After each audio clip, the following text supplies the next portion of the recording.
Halo teman-teman semua, kita lanjutin lagi pada buku The Four Discipline of Execution. Kali ini kita akan masuk ke bab 3, membahas tentang Act on the Lead Measure, disiplin yang kedua ya.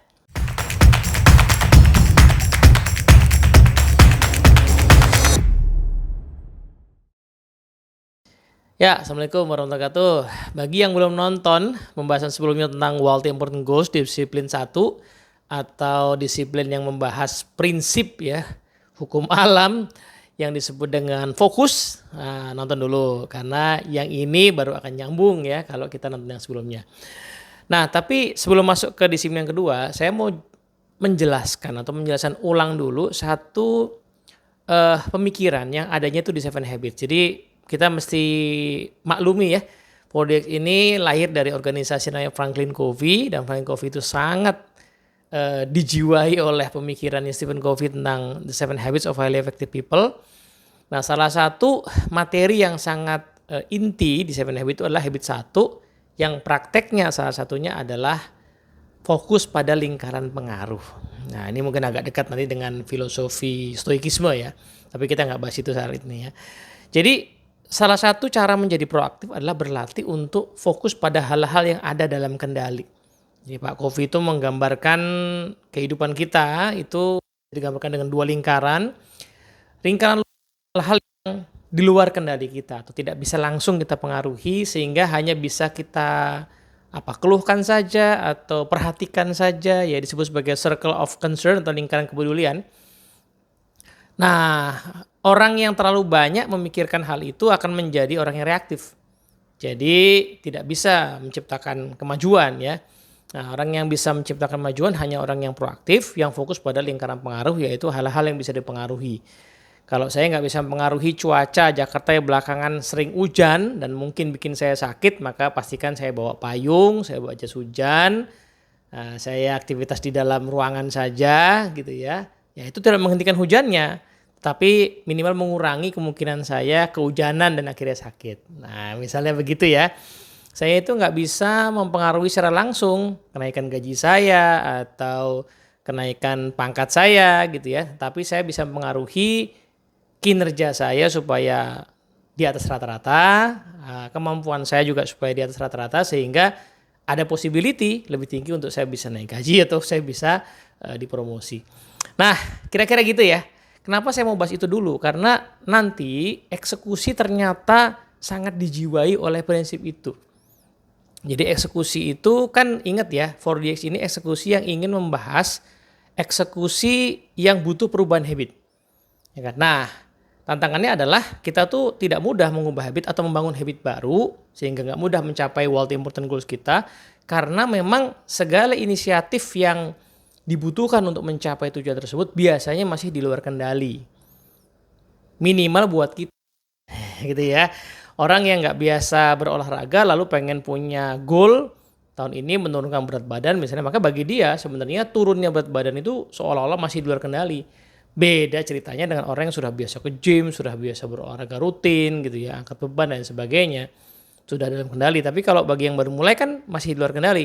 Maka proses eksekusi menggunakan 4DX adalah proses untuk pertama-tama menyadari hal-hal yang di luar kendali, lalu cari yang di dalam kendali. Nah, gitu ya. Nah, dari disiplin 1 ke disiplin 2 tuh kayak gitu. Disiplin 1 kan fokus ya. Kita mempersempit fokus kita. Dari hal-hal yang terlalu luas, kita bikin fokus yang spesifik, dibuat from X to Y by when. Gitu. Kita pilih goal yang memang sangat penting dan sekaligus ingin ya hanya bisa dicapai kalau kita mengubah satu kebiasaan tertentu. Kita belum tahu nih habitnya apa. Kita hanya tahu bahwa kayaknya goal ini hanya bisa dicapai dengan mengubah habit tertentu. Nah, habit yang barunya itu yang adanya nanti di disiplin kedua ya. Disiplin kedua bunyinya adalah act on the lead measures. Ini judul ada maksudnya. Act itu artinya bertindak atau melakukan tindakan. Berarti habit 2 adalah habit yang mencari ya tindakan apa yang bisa melead kita mencapai goal. Tapi kenapa istilahnya lead measures? Ukuran-ukuran tindakan yang melead kita mencapai tujuan. Nah, karena gini ceritanya. Biasanya kalau kita punya goal, yang alamiah kita ukur supaya tercapai adalah memotong goal tersebut ya. Let's say biar gampang ya, 1 tahun satu company punya target mencapai revenue 1,2 miliar. Maka yang paling alamiah adalah memotongnya kan, per bulan berarti harus dicapai 100 juta gitu ya. Lalu dipotong lagi dari 100 juta per bulan, dipotong lagi berarti per minggu 25 juta gitu ya. Nah itu yang alamiah, mungkin dipotong lagi per hari gitu ya. Nah cara mengukur seperti itu adalah cara mengukur yang namanya lag measures. Ukuran-ukuran yang lag sifatnya, LAG. Nah, kenapa disebut lag measures? Pertama adalah, saya memahaminya begini. Pertama adalah karena ukuran itu adalah ukuran yang memberitahu kita gap antara tujuan yang kita inginkan dengan kondisi saat ini. Nah, jadi kalau di bulan Januari ya berarti masih ada gap berapa tuh ya? 100 juta dalam 1 bulan. Per minggu jadi 25 juta bisa begitu. Nah, sehingga kita perlu mengisi ya gap tersebut. Ya, itu namanya lag ya. Ada jeda di situ. Tapi yang kedua ternyata juga begini cara memahaminya. Lag itu kan artinya tertinggal ya. Ketinggalan gitu. Kita online, nonton online, ikut Zoom gitu, nge-Zoom. Kemudian habis itu kita melihat si pembicaranya antara suara sama gambarnya nggak align karena sinyalnya naik turun gitu, nggak stabil. Kita bilang wah videonya nge-lag nih, gitu ya. Videonya tertinggal gitu. Nah kenapa disebut sebagai tertinggal? Ukuran tadi ya, ukuran yang memotong-motong tadi sebagai lag measures karena untuk mengetahui pencapaian di satu titik kita hanya bisa mengetahui setelah fasenya berlalu. Pencapaian di bulan Januari baru ketahuan di Februari. Pencapaian di Februari baru ketahuan di Maret. Pencapaian di 2025 baru ketahuan di 2026 gitu kan ya. Jadi datanya itu selalu tertinggal. Nah akibatnya apa? Pencapaian goal selalu merupakan sesuatu yang terasa di luar kendali. Kita jadi kayak nggak punya kendali, kayak frustasi ya karena emang datanya selalu ketinggalan. Nah, maka dari itu, ya mencapai week jadi seolah-olah kayak sesuatu yang ya betul-betul bikin kita nggak punya harapan apapun. Nah, maka dari itu, disiplin kedua mengajak kita untuk, oke, tentu saja kita pasti akan mengukur pencapaian hasilnya. Itu adanya di lingkaran kepedulian. Pertanyaannya, lingkaran pengaruhnya apa ya? Apa hal yang ada dalam pengaruh kita yang kalau kita lakukan akan mengantarkan kita kepada pencapaian tujuan. Nah disitulah akhirnya kita akan diajak untuk menemukan namanya tindakan-tindakan yang bersifat atau prinsip hukum alam itu leverage. Punya kemampuan untuk mengungkit. Jadi diumpamakan kayak ada batu gitu ya, kita nggak bisa dorong batunya maka biasanya kita pasang kayak semacam penahan gitu lalu kita pakai lever ya, pakai besi gitu atau pakai kayu untuk mengungkit supaya batunya gelinding. Nah, di disiplin yang kedua, prinsip utamanya itu gimana kita cari pengungkit untuk bisa mencapai tujuan itu, untuk bisa menggerakkan pencapaian kita. Dalam kasus orang mau nurunin berat badan, apa sih tindakan yang bisa mengungkit pencapaian itu lebih baik? Tentu saja penyebabnya banyak. Orang bisa kurus itu ya karena stres, karena patah hati gitu ya. Nah tetapi kan itu hal-hal yang tidak dalam kendali ya. Masa kita mau mematahkan hati kita berkali-kali supaya rangsing gitu kan. Nah maka dicarilah tindakan yang memang sifatnya tadi punya efek pengungkit yang luar biasa. Nah ketemulah ya setidaknya kan 2 biasanya tuh. Satu adalah menambah gerak yang memungkinkan kita membakar kalori lebih banyak. Yang kedua adalah mengelola intake ya, makanan yang kita asup, makanan yang kalorinya kalau bisa jangan terlalu tinggi ya sehingga nanti lemak-lemak yang ada di tubuh kita itu dijadikan bahan bakar kan gitu kan ya, atau kaidahnya apa namanya itu defisit kalori lah ya, nah gitu. Nah jadi cuma 2 tindakannya, menambah gerak terutama gerak yang memang membakar tinggi dan juga memakan makanan yang memang kalorinya itu rendah begitu. Nah ini semua orang juga tahu. Siapa sih yang nggak tahu bahwa kalau mau nurunin berat badan harus olahraga dan ngatur makan? Banyak. Nah tapi disitulah kata kunci judul ini jadi penting. judulnya tidak cuma act atau bertindak, tapi act on the lead measures. Kita perlu bertindak dalam tindakan yang punya efek mengungkit dan itu mesti diukur. Kita mesti jagain tuh ukurannya. Tidak cuma sekedar olahraga, tapi olahraga apa dan berapa lama atau berapa dosisnya. Tidak cuma sekedar ngatur pola makan, tapi tepatnya apa yang mau saya makan dan seberapa sering. Entah frekuensinya, entah ukuran piringnya gitu ya, itu yang mesti diukur. Nah gitu teman-teman ya. Sehingga prosesnya jadi agak counterintuitif ya, agak berkebalikan dengan common sense kita. Common sense kita kan tadi ya, ada goal kita potong-potong. Karena itu lebih gampang ya kan. Punya target 1,2 miliar kan tinggal dipotong per bulan, per minggu gitu, per quarter. Itu lebih gampang. Yang agak menantang adalah ngukur tindakannya. Karena pertama-tama harus ditemukan dulu tindakannya apa. Nah menarik nih di buku ini itu ada beberapa contoh-contoh ketika tim Franklin Covey mendampingi banyak organisasi untuk mencapai goal mereka ya. Ada salah satu organisasi yang goalnya adalah meningkatkan produksi distribusi air bersih begitu. Ternyata lead measure-nya adalah memastikan setiap shift yang di situ ada orang-orang yang bekerja ya, mengatur peralatan dan segala macam itu shiftnya selalu penuh, artinya orang masuk semua. Jangan ada yang sakit, yang cuti segala macam ya. Orang kan memang punya hak dari sakit, cuti segala macam. Tapi yuk kita pikirin gimana supaya shiftnya itu optimal sehingga mesinnya bekerja optimal semuanya sehingga produksinya optimal. Itu dalam kendali kita tuh. Nah itu sesuatu yang tidak pernah mereka lakukan selama ini misalnya. Yang kedua adalah seringkali juga terjadi machinery breakdown ya, mesinnya rusak gitu. Kenapa? Nah, setelah dicek-cek, oh ternyata memang tidak ada atau belum ada usaha untuk memastikan peralatan itu optimal terus, jarang rusak. Namanya preventive maintenance. Nah, jadi kita perlu mereview secara reguler mesin-mesin kita supaya optimal, jarang rusak. Nah, setelah ditemukan preventive maintenance sebagai sebuah lead measure, diukur seberapa disiplin kita untuk melakukan preventive maintenance. Ada lagi contoh yang bagus juga. Jadi ada satu perusahaan kayak retail jual sepatu begitu ya, yang pengen growth gitu, nambahin revenue, penjualan. Nah, ketemulah ya, setelah difokuskan ketemulah sebenarnya yang perlu mereka lakukan adalah bagaimana membuat orang yang udah beli itu beli lagi gitu ya. Jadi nambah penjualan, tadinya beli buat dirinya sekarang beli buat anaknya begitu kan. Nah wah itu dicari tuh kan apa kira-kira ya lead measures-nya ya, apa tindakan habit baru yang perlu dibangun. Nah singkat cerita setelah di riset tadi possibility-nya adalah kalau ada orang dewasa datang, kalau bisa dia beli buat anaknya kalau dia punya anak gitu ya. Itu yang paling signifikan lah ya. Tapi gimana caranya orang bisa memastikan dia beli buat anaknya?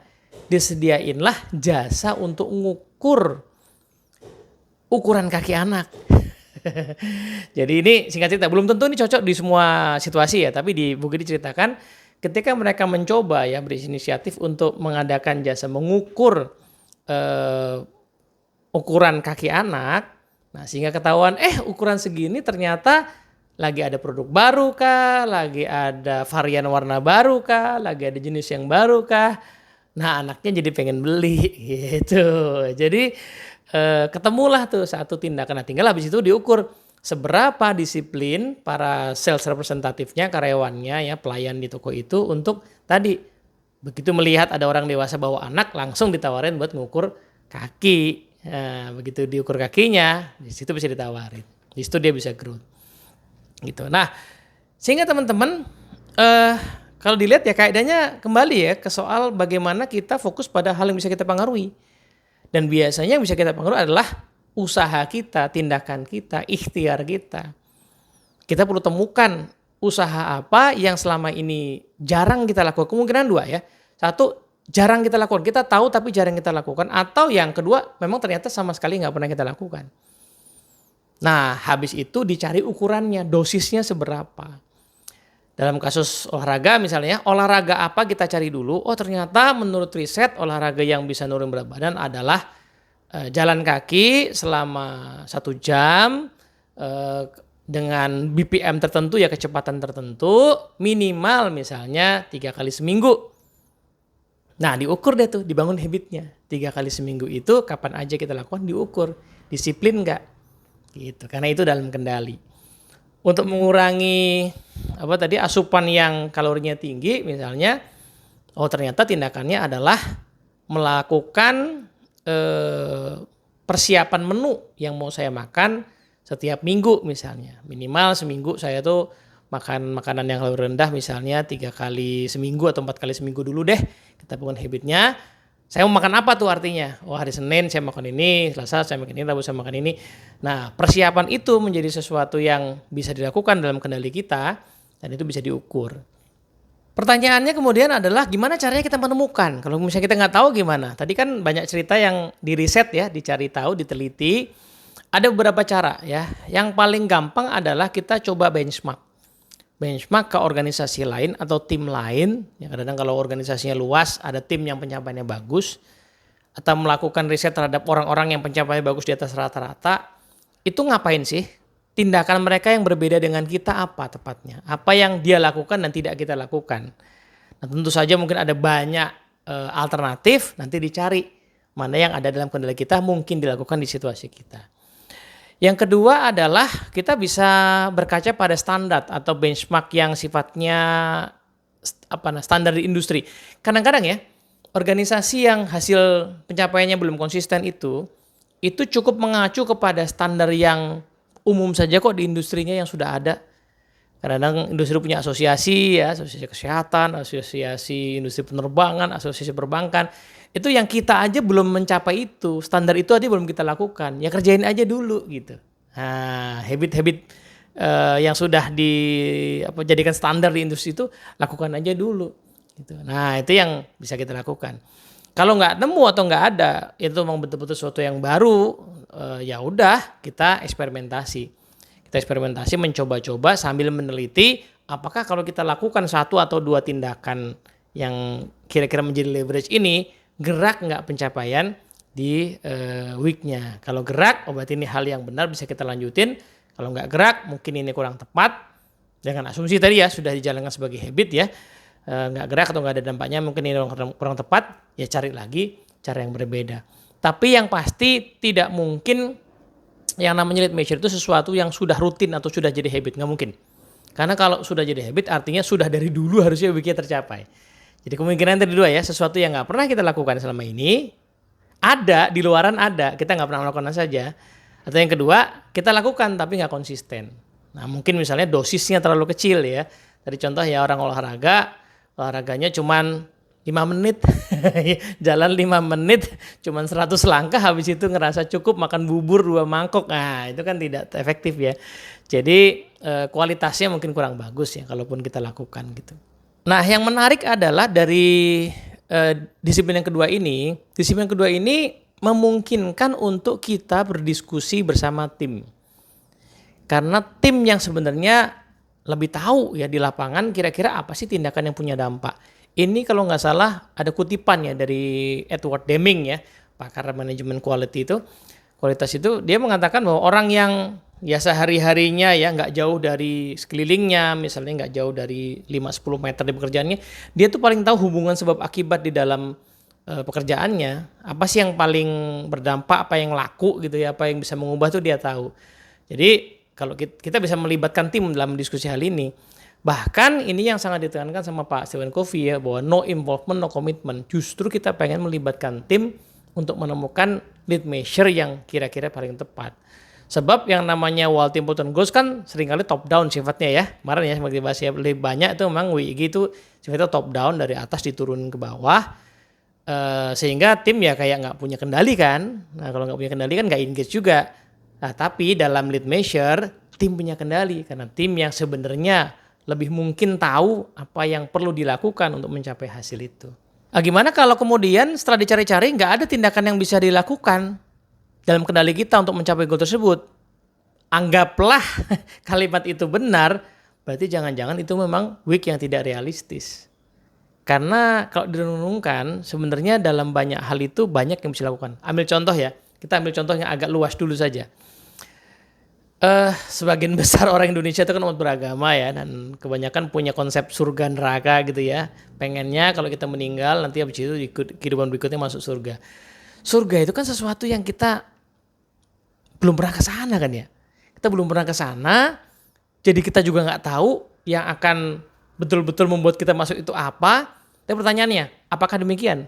Apakah betul-betul kita tuh tidak tahu tindakan yang bisa mengantarkan kita surga? Kan nggak juga ya. Minimal kalau kita mau beragama, agama kita mengajarkan tindakan-tindakan yang bisa mengantarkan kita untuk masuk ke surga. Jadi surga itu sendiri masuk atau enggaknya di luar kendali kita. Jadi ya jadikan itu ultimate goal saja ya, yaitu mengubah status saya dari makhluk yang di dunia menjadi penghuni surga, itu WIG-nya gitu ya pada saat saya meninggal nanti. Tapi lead measure-nya adalah ya tinggal diikutin aja ajaran agama kita. Dalam Muslim misalnya kan minimal rukun Islamnya kan 5. Itu semua bisa diukur ya. Syahadat bisa terukur sekali seumur hidup ya kan, sholat bisa terukur, puasa bisa terukur, zakat bisa terukur, haji bisa terukur, kan minimal itu. Ya kalau itu udah jalan baik, tambahin lagi dengan amalan-amalan tambahannya juga semuanya relatif terukur. Semuanya relatif bisa dikategorikan ke dalam dua hal tadi. Sesuatu yang kita tahu tapi belum pernah kita lakukan sama sekali, kita bisa jadiin habit. Yang kedua, kita tahu pernah melakukan tapi tidak rutin. Nah, tinggal itu aja kemungkinannya. Tapi caranya masuk surga mah kita tahu juga gitu ya. Apalagi yang nggak dalam kendali kita, misalnya ya jodoh. Oke betul, jodoh memang tidak dalam kendali kita. Tapi kadang-kadang kalau ditelusuri ya, ketemu jodohnya memang di luar kendali. Tapi proses mencari jodohnya dalam kendali loh. Ya kan? Misalnya orang-orang yang belum ketemu jodoh, apakah memang punya habit misalnya untuk melakukan scanning terhadap kenalan-kenalannya yang sebenarnya potensial. Ya enggak juga sih, saya ya pasrah aja. Ya berarti kan sudah tahu caranya tapi belum dicoba kan. Oke, anggaplah sudah melakukan scanning ternyata enggak ketemu yang potensial. Ya tapi itu kan baru nyari di sekelilingnya aja. Apakah memang sudah ada usaha untuk keluar dari zona nyamannya, cari di tempat yang ada di luar ya, cari pergaulan baru, kemudian scanning lagi. Iya sih, tapi belum saya lakukan. Sebenarnya kan kita tahu ya. Ya betul, nanti ketemu jodoh apa enggak saya juga nggak tahu. Tapi usahanya, lead measure-nya kan juga seringkali belum dilakukan, belum jadi habit. Gitu. Nah dalam kasus saya misalnya saya sedang studi S3 itu kan nanti di ujung kan mesti menemukan satu yang namanya novelty ya. Keunikan dari penelitian kita. Itu ya tentu saja dosen pembimbing kita juga belum tahu, lawang temanya juga kita baru ya, kita cari yang baru. Pas saya baru kuliah sekarang juga nggak tahu itu akan ketemu apa enggak gitu ya. Tapi selalu ada hal dalam kendali apa? Ya melakukan risetnya itu. Apa konkret riset itu? Ya membaca segala bacaan yang kita bisa temukan di topik kita, kemudian menuliskan yang kita temukan, kemudian mendiskusikan dengan dosen pembimbing kita, atau mungkin merangkai menjadi paper kecil kemudian diseminarkan, dikirimkan. Proses itu memang tidak cepat, tapi ketika dilakukan 3, 4, 5 tahun, nah banyak meme mengatakan akan ketemu juga di ujung. Yang penting lakukan lead measures-nya, yaitu tindakan-tindakan tadi. Apakah setiap hari saya membaca, apakah setiap hari saya mencari bahan lalu saya baca, apakah saya membaca lalu saya rangkum misalnya, saya tuliskan gitu. Apakah setiap minggu saya menuliskan sesuatu, saya mereview tulisan saya mengirimkan ke jurnal, saya melakukan konsultasi, diskusi. Jadi tindakan itu akan mengantarkan kepada pencapaian. Gitu. Jadi ini apa ya? Kelihatannya sederhana tetapi memang butuh dijadikan habit, makanya disebutnya sebagai disiplin. Nah, so teman-teman semua belajar dari disiplin yang kedua. Kalau kamu sudah punya goal dan pengen mencapai goal itu, satu ya, disiplin satu kan kita belajar, fokus aja, bikin ukuran. Tapi kalau udah seperti itu, carilah tindakan yang bisa menjadi pengungkit. Lalu tekuni, ukur, cari ukurannya, jadikan itu habit, lalu lihat dampaknya kepada pencapaian. Kalau cocok lanjutin, nggak cocok jadi ganti. Gimana caranya kita bisa mengevaluasi cocok nggak cocoknya? Disitulah nanti akan kita butuhkan yang namanya disiplin yang ketiga, Create a compelling scoreboard.